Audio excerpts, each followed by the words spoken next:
सहनशील बनने का क्यों कहा कपिल देव जी ने? क्योंकि जब हम भगवान की ओर बढ़ते हैं ना, तो अपमान और सम्मान दोनों ही हमारे लिए खड़े मिलते हैं। मीराबाई जब भगवान को पाने के लिए चली तो कुछ लोगों ने तो मीरा को अच्छा कहा, पर खुद की सास और खुद के ससुर ने कहा कि ये चरित्र की गिरी महिला है, संतों के बीच में घुंघरू बांध के नाचती है, क्या भरोसा इसका। चरित्र पर उंगलियां उठाई गईं, जहर देकर मारने का प्रयास किया गया, पर मीरा ने वो जहर का अपमान, वो वाणी का अपमान सहन करते हुए गिरधर गोपाल को नहीं छोड़ा। इसलिए कपिल देव जी ने कहा तितिक्षवा, पहले भगवान को पाना हो तो तुम्हें और हमें सहनशील बनना पड़ेगा। जो पत्थर टूट जाता है ना ठोकर खाकर, वो पत्थर जो पत्थर चोट खाकर टूट गया वो कंकड़ बन गया, और जो पत्थर चोट सह गया वो शंकर बन गया। एक सज्जन ने हमसे पूछा, गुरुजी भगवान पत्थर के ही क्यों बनते हैं? मैंने कहा पत्थर के भगवान इसलिए बनते हैं क्योंकि उनकी गाल पर छेनी और हथौड़ी चलती है, उनकी होंठों पर छेनी और हथौड़ी चलती है। जब मूर्तिकार पत्थर की मूर्ति बनाता है ना, तो भगवान की आंख भी छेनी से बनाता है, भगवान के गाल भी छेनी से बनाता है, और भगवान की होंठ भी छेनी से बनाता है। अरे भाई, जो पत्थर की जो छेनी और हथौड़ों की चोट खाकर भी मुस्कुराए वो भगवान नहीं तो और क्या बनेगा। इतनी सहनशीलता तुम्हारे भीतर आ जाएगी, तुम भगवान बन जाओगे। पत्थर के भीतर सहनशीलता है इसलिए वो भगवान है। हमारे भीतर सहनशीलता आ जाए तो हम भगवान बन सकते हैं। राम के अंदर सहनशीलता, कोई कहता है राम जन्म से भगवान थे। मैं यहाँ दो दृष्टि से बात करता हूँ। यदि मैंने कह दिया कि राम भगवान थे, तो फिर मैं जब आपसे कहूंगा कि तुम भी राम की तरह बनो, तो आप कहेंगे वो तो भगवान थे, हम तो इंसान हैं, क्या बनेंगे हम, हमारी क्या हैसियत। इसलिए मैं दो आंखों से देखता हूं राम को। एक आंख ये कहती है कि राम भगवान है, दूसरी आंख ये कहती है कि ना, राम भगवान नहीं है। अरे राम मानव बनकर आए और मानवों में, मनुष्यों में सबसे ऊंची मर्यादा की स्थापना की, इसलिए वो भगवान बन गए। बनकर आए थे कुछ और, बन के गए कुछ और।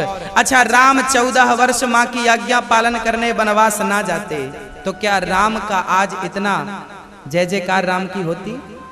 राम के भगवान बनने में कैकेयी सहायक थी, और राम का वो 14 साल का कष्ट सहायक था। यदि 14 साल का वो कष्ट राम ने नंगे पांव चलकर व्यतीत ना किया होता, और पराई नारी आई सुपड़खा, तोसम पुरुष न मौसम नारी, यह संयोग विधि रचा विचारी। जब अपनी ओर लुभाने का प्रयास किया तो राम ने साधारण मनुष्यों के लिए मैसेज दिया, साधारण मनुष्यों के लिए कहा कि देखो तुम्हारे जीवन में भी इन नारियों का ऐसा आगमन होता रहेगा, तुम्हें ऐसे ही बचना है जैसे मैं बच के तुम्हें दिखा रहा हूं। माँ बाप की आज्ञा का पालन तुम्हें ऐसा ही करना है जैसे मैं करके दिखा रहा हूं। हाँ, मैं आपसे कहूं कि आप शीर शासन किया करो, आप कहेंगे क्या होती है महाराज जी, करके दिखाओ, तब हमें करके दिखाना पड़ेगा। उसी प्रकार मैं कहता कि मर्यादा का पालन करो, आप कहते कैसी मर्यादा, कैसा पालन, तो राम ने प्रकट होके वो सारी मर्यादाओं को करके दिखाया। मैंने करके दिखा दिया है, अब आने वाले युगों में तुम करते रहना, तुम्हारा कल्याण इसी से होता रहेगा। तो राम को भगवान क्यों कहा जाता? एक सज्जन, मैं ट्रेन में यात्रा कर रहा था, एक सज्जन ने मेरे से पूछ लिया, महाराज जी आप राम को भगवान मानते हैं? हमने कहा बिल्कुल मानते हैं। उन्होंने कहा राम को आप भगवान क्यों मानते हैं? हमने कहा एक बात बताओ, क्या आप अपने पिता की आज्ञा का पालन करते हैं? बोले सारी बात तो नहीं मान पाते।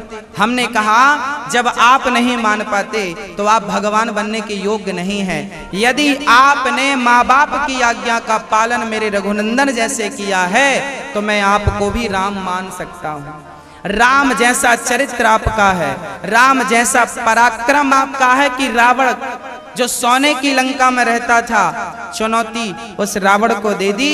अरे भाई, जिस नाम के पत्थर पानी में तैर गए, यदि आपके नाम के पत्थर पानी में तैर जाए तो मैं आपको भगवान मान लूं। यदि आप समुद्र पर बिना खंबे का सेतु बना दें तो मैं आपको भगवान मान लूं। राम को भगवान मानने के पीछे बहुत सारे कारण हैं। यदि वो कारण उनमें से एक भी किसी इंसान के पास आ जाए तो मैं आपको भी भगवान मान सकता हूं, परंतु विडंबना तो ये है कि वो कारण हम पर कभी लागू नहीं हो सकते। हम तुच्छ प्राणी हैं। तो भगवान भगवान है। भगवान संदेह का सब्जेक्ट नहीं है। संशयात्मा विनश्यति। यदि भगवान पर संदेह कोई करे तो उसका निश्चित नाश होगा। रावण को संदेह था, नाश हुआ। कंस को संदेह था, नाश हुआ। जिनको संदेह था, नाश हुआ। इसलिए कपिल भगवान कहते हैं, मां संदेह नहीं, श्रद्धा के साथ सहनशीलता के तितिक्षावः कारुणिकाः, हृदय में करुणा रखिए। सुहृदः सर्वदेहि नाम, सब में भगवान का दर्शन करो। अजात शत्रवः, किसी को अपना दुश्मन ना मानो। शांत भाव से रहो। शांता साधवः साधु भूषणः, माँ यही साधुओं के लक्षण है। और मन को वश में जिस दिन कर लोगी माँ, उस दिन भगवान के दर्शन हो जाएंगे। और याद रखना मेरी माँ, कपिल भगवान कह रहे हैं, माँ यदि सुई हिल रही है ना, तो हिलती हुई सुई में धागा जाएगा नहीं। सुई को पहले स्थिर करना पड़ेगा, तब धागा जाएगा। उसी प्रकार जब तक आपका और हमारा मन कामनाओं की लहरों में हिल और डुल रहा है, भाग रहा है, मन स्थिर ही नहीं है, तो भगवान की प्राप्ति कैसे होगी। माँ, भगवान को पाना है और आनंद को पाना है तो पहले मन को स्थिर करना पड़ेगा। ये साधु संत लोग जंगल में गुफाओं में क्यों बैठे हैं? क्या जरूरत थी? हमारी तरह आपकी तरह घरों में रहते, क्या जरूरत थी? ये संत जागे हुए हैं। इन्होंने अपने मन को एकाग्र करने के लिए संसार का और संसार के सुखों का परित्याग कर दिया। क्यों? ताकि इनका मन स्थिर हो जाए। और जब स्थिर होगा तो जैसे सुई में धागा चला जाता है, ऐसे मन स्थिर होगा तो मन मंदिर में भगवान प्रवेश कर जाएंगे, वैसे ही जैसे सुई में धागा प्रवेश कर जाता है। कृष्ण तब प्रवेश करेंगे, प्रविष्टः कर्णरंध्रेण, गीता कहती है। प्रवेश तब करेंगे जब कानों से कथा सुन के चित्त बिल्कुल साफ हो जाएगा। निर्मल निर्मल मन जन सो मोहि पावा, मोहि कपट छल छिद्र न भावा। मन निर्मल हो जाए। मन को निर्मल करना पड़ेगा, साफ करना पड़ेगा, तब कहीं भगवान के दर्शन होंगे। माँ, पूरी कहानी मन की है। गंदे पानी में आपका चित्र नजर नहीं आता। पानी गंदा है तो आपका चित्र नजर आएगा नहीं, और पानी साफ है, स्वच्छ है, तो आप देखेंगे उस पानी में आपका प्रतिबिंब नजर आएगा। बस उसी तरह जिस दिन हमारा और आपका मन साफ हो गया, उस दिन हमारे मन मंदिर में परमात्मा का दर्शन हो जाएगा। हमें परमात्मा का दर्शन इसलिए नहीं होता क्योंकि मन अभी साफ नहीं है। अच्छा, साफ मन की क्या पहचान है?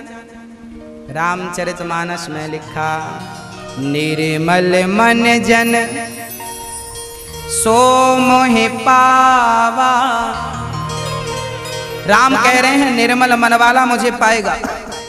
तो पूछा गया, राम ये बताओ, भगवान ये बताओ कि निर्मल मन वाला आप तो उसे आप तो मिल जाएंगे, पर ये तो बताओ कि निर्मल मन की पहचान क्या है। तो पहचान गोस्वामी जी लिख रहे हैं आगे, मोहि कपट छल छिद्र न भावा। मोहि कपट, हमें कपट बिल्कुल अच्छा नहीं लगता। कपट क्या होता जानते हैं? मुख में राम राम, बगल में छुरी, यही कपट है। हम बोल कुछ रहे हैं और सोच कुछ रहे हैं, यही कपट है। हाँ, इसलिए हमारे भीतर कपट ना हो किसी के प्रति, ना बड़े भाई के प्रति, ना छोटे भाई के प्रति, ना पड़ोसी के प्रति, ना जमाने के प्रति। कपट होगा तो भगवान और भक्त के बीच में कपट का ये पर्दा पड़ जाएगा। तो कपट ना हो, कपट छल ना हो। और छिद्र क्या है? छिद्र क्या है? यहां पर तीन बातें हैं, मोहि कपट छल छिद्र। तो कपट तो समझ में आ रहा है, छल भी समझ में आ रहा है। छल क्या है? हमने आपसे कह दिया हम आपकी मदद करेंगे, पर समय आने पर नहीं किया। हाँ, छल हो गया। आप तो बहुत छलिया हैं। कह के मुकुर जाना ये छल है। सहयोग करने का बोल देना, समय पर ना करना छल है। हाँ, जरूरत पड़ने पे जीवन भर हमने आपकी मदद की, जरूरत पड़ने पे आप मुकुर गए, छल है। तो कपट भी समझ में आ गया, छल भी। ये छिद्र क्या है? गोस्वामी जी यहाँ गंभीरता से प्रकाश डाल रहे हैं और छिद्र की व्याख्या कर रहे हैं। बोले छिद्र क्या है? बोले महाराष्ट्र के एक परम भक्त हुए हैं श्री नामदेव जी महाराज। भक्तमाल में श्री नाभादास जी इनका पावन चरित्र गा रहे हैं। भक्त माल में श्री नाभा जी लिख रहे हैं कि एक परम भक्त थे महाराष्ट्र के संत विट्ठलनाथ की नगरी में विट्ठल भगवान का पावन दर्शन करते थे। और समझिएगा कि हुआ क्या, उन्होंने 27 बार विट्ठलनाथ का प्रत्यक्ष दर्शन किया। नाम था नामदेव जी। एक दिन संत ज्ञानेश्वर की सभा में वो बैठे थे, तो संत ज्ञानेश्वर की बहन को ज्ञानेश्वर ने कहा ये संत लोग बैठे हैं और वहां पर गोरा कुम्हार की वो थापी पड़ी थी जिससे घड़े को देखते थे कच्चा है कि पक्का। तो श्री नामदेव संत नामदेव जी ने कहा, संत ज्ञानेश्वर जी ने कहा कि जरा देख तो बहन, इनमें से संत कौन कच्चे हैं और कौन पक्के हैं। तो गोरा कुम्हार की थापी उठा करके और वो सबकी पीठों पे रखने लगी, ठोकने लगी, किसी के सिर पे, किसी की पीठ पर एक धम्म से मारती। सारे संतों को थापी मारी, सारे संत चुप रहे। पर जब नामदेव जी के पीठ पर थापी पड़ी तो नामदेव जी को गुस्सा आ गया। क्यों? हमने तो 27 बार भगवान का दर्शन किया है और तुम हमें। अब ज्ञानेश्वर जी ने कहा सब तो पक्के हैं, यही कच्चा है। इतना बड़ा संत जिसने 27 बार विट्ठलनाथ जी का प्रत्यक्ष दर्शन किया, उसे कच्चा घोषित कर दिया। बहुत रोए नामदेव जी, विट्ठल के पास गए, प्रभु हमारा बड़ा अपमान हुआ है, जल्दी आओ। भगवान आए, 28वीं बार आए। क्या हुआ नामदेव? गले लगाया भगवान ने, विट्ठलनाथ जी ने। क्या हुआ?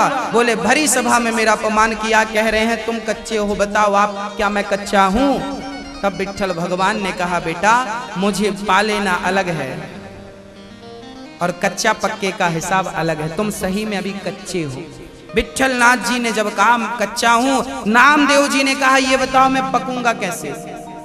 तब कहा कि यहां से 5 किलोमीटर जंगल के भीतर एक खेचर नाम के संत बैठे हैं, उनके पास चले जाओ, वो तुम्हें गुरु मंत्र दे दें तो तुम पक जाओगे। वहां से चलते हैं संत नामदेव जी। खेचर जी वहां पर बैठे थे, शंकर जी के ऊपर पांव रख के। शिवलिंग था, शिवलिंग पर पांव था और पड़े थे आराम से। नामदेव जी ने कहा ये क्या ज्ञान देगा, शंकर जी के ऊपर पांव रख के पड़ा है। जाने लगे। खेचर जी ने कहा कहां जा रहे हो? बोले ज्ञान लेने आए थे, पर आप तो खुद मूर्ख हैं। क्यों मूर्ख हूं मैं? बोले आप तो शंकर जी के ऊपर पांव रख के पड़े हैं।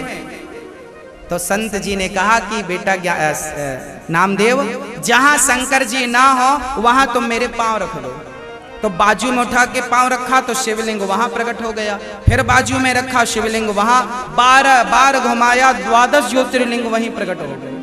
चक्कर में पड़ गए नामदेव जी, खड़े हो गए, महाराज ये क्या हो रहा है? तब खेचर ने कहा, संत खेचर जी ने कहा नामदेव आप अभी इसलिए कच्चे हो क्योंकि आप भगवान का दर्शन केवल मंदिर में करते हो। अभी आप कण कण में भगवान का दर्शन नहीं कर रहे हैं, इसलिए आपको सबने कच्चा कहा। उस दिन से संत नामदेव जी उसी जंगल में बैठ गए और अब तो पेड़ों पर, पक्षियों पर, सब पर वो विट्ठलनाथ का दर्शन कर रहे हैं। एक बार तो कुत्ता रोटी लेके भाग गया तो घी की कटोरी लेके पीछे पीछे, बाबा जी सुनो प्रभु रोटी सूखी मत खाना, घी चुपड़ के खाना। और जब घी चुपड़ के खाने की बात कही तो उस कुत्ते से विट्ठलनाथ प्रकट हो गए और 29वीं बार दर्शन देकर कहा अब मेरा भगत पक गया है। अब कुत्ते में भी इसने दर्शन करना शुरू कर दिया, अब कण-कण में दर्शन करना शुरू कर दिया। गोस्वामी जी यही कह रहे हैं, मोहि कपट छल छिद्र क्या है? यही छिद्र है। एक मंदिर में भगवान का दर्शन कर लेना, पर मां पर, पिता पर, कण कण में भगवान का दर्शन ना करना ही छिद्र है। ये छिद्र की व्याख्या और भी कुछ हो सकती है, पर मुझे तो जो गुरु परंपरा से प्राप्त वही मैं आपके समक्ष रखता हूँ। ये छिद्र की व्याख्या है कि भगवान को एक मूर्ति पे देखना अन्य जगह पर भगवान को ना देखना, यही छिद्र है। इसलिए हरि व्यापक सर्वत्र समाना, सीय राम मैं सब जग जानी, निज प्रभु मैं देखहि जगत कहीं सन करहि विरोध, सर्वम खल विदम ब्रह्मा सोहम ब्रह्मास्मि तत्त्वमसि। ये किस तरफ इशारा कर रहे हैं? इसी तरफ इशारा कर रहे हैं कि भगवान एक में नहीं सब में है, सब में सीय राम मैं सब जग जानी। सबको भगवान जानकर प्रणाम कीजिए, कल्याण होगा। शबरी भी भगवान है, केवट भी भगवान है, जटायु भी भगवान है, और यहाँ तक तो संत कहते हैं कि हमारे लिए रावण सबसे बड़ा भगवान इसलिए है कि रावण का अवतार ना होता तो राम का अवतार ना होता। मतलब हमारी जो सोच है ये सोच है कि हम सब में ही भगवान का दर्शन करते हैं, चाहे वो भला हो चाहे वो बुरा हो। कांटा भी राम है और गुलाब भी राम है, हरि व्यापक सर्वत्र समाना।